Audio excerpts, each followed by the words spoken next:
Moi, avec la crise, je pratique la consommation intelligente, la sommation pas con, la pas consommation, comprenez-vous?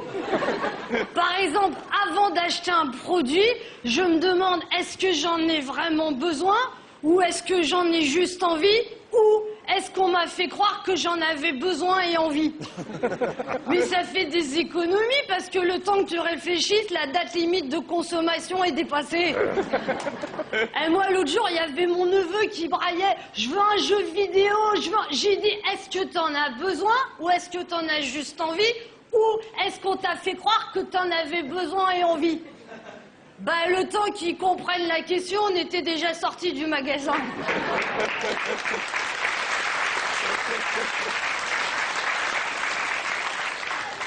C'est la crise, mais il y a quand même des bonnes nouvelles. Hein. Ségolène Royal s'est trouvé un nouveau chéri. Elle a été prise en photo en couverture de Paris Match, puis elle n'était pas contente parce que le mec, il est pas... Ah ben, elle aime bien la matière grasse, hein. Elle aurait peut-être dû se demander est-ce que j'en ai vraiment besoin ou est-ce que j'en ai juste envie?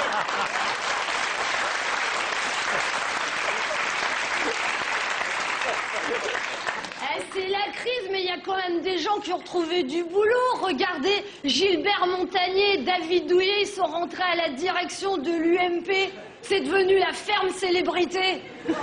Ah bah, elle est bien entourée, Xavier Bertrand, un aveugle et un poids lourd pour venir en secours à un sourd.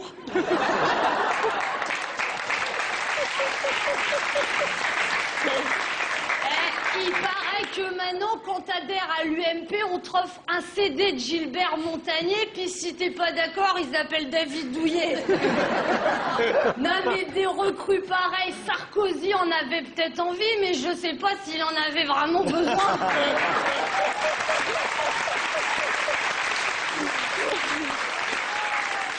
Et un autre qui a retrouvé du boulot, c'est Jacques Lang. Nicolas Sarkozy l'a envoyé à Cuba pour lui chercher ses cigares. Et Fidel Castro, qui marchait pas depuis 2 ans, quand il a vu Jacques Lang, il s'est levé tellement il a eu peur. La momie a provoqué le retour des morts vivants. Et un autre qui a retrouvé du boulot, c'est Édouard Balladur. À plus de 80 ans, il nous a redessiné une carte de France. Au lieu de 22 régions, il y en a 15. On va plus savoir où on habite. Non, mais vous imaginez l'été prochain? Tu vas où en vacances? Ah, bah moi, je pars en Auvergne, à Saint-Tropez. Et moi, mon beau-frère, il habite en Picardie, puis il est inquiet parce que c'est supprimé. J'ai dit, mais t'inquiète pas, tu vas pas devoir déménager, hein. Et puis Vincent Payon, il voulait se présenter dans le Nord aux Européennes. Martine Aubry, elle le présente dans le Sud. Alors il est pas content, mais faut pas qu'il s'inquiète parce que grâce à Édouard Balladur, il va se retrouver en Bretagne.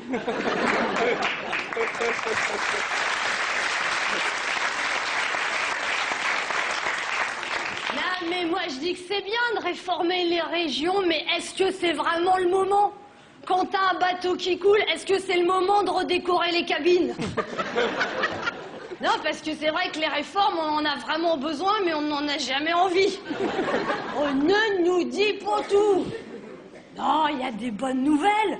Vous savez que les actionnaires d'Eurotunnel, au bout de 23 ans, ils ont touché 4 centimes d'euros. Vous savez, le nouveau slogan d'Eurotunnel, c'est « Grâce à Eurotunnel, vous ne ferez plus la Manche ».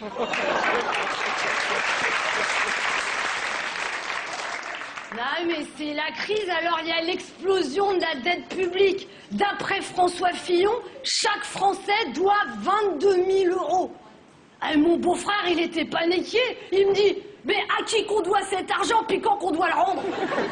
Ah, je sais pas. J'ai dit, François Fillon, il a dit qu'on le devait, mais il a pas dit à qui ni quand. Et mon beau-frère, il dit, mais 22 000 euros. Il dit, mais moi, j'ai 4 gamins. Je pose 2, je retiens 1, je dois 132 000 euros. J'ai dit, mais t'inquiète pas, Patou.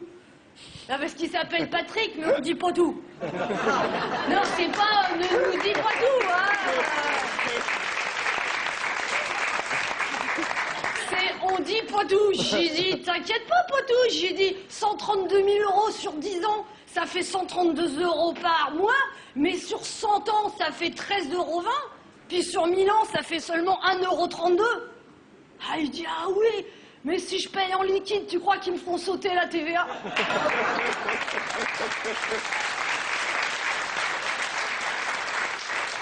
Et Total, ils ont fait 13 milliards d'euros de bénéfices, puis ils suppriment 555 emplois. Et heureusement qu'ils n'ont pas fait 50 milliards d'euros, parce que sinon, aussi bien, ils auraient fermé la boutique. Hein. Moi, je pense que Total, ils auraient dû se demander, en pleine affaire AZF, après l'Erika, ces suppressions d'emplois, est-ce qu'on en a vraiment besoin ou est-ce qu'on en a juste envie? Comme il dit mon beau-frère, moi, j'irai plus jamais chez Total et ce sera pas par hasard. Non, mais c'est une catastrophe, les prévisions économiques pour 2009, tout le monde est d'accord. Et moi aussi, je peux faire des prévisions. Dans une semaine, c'est le printemps et ça, on en a vraiment besoin et très, très, très envie.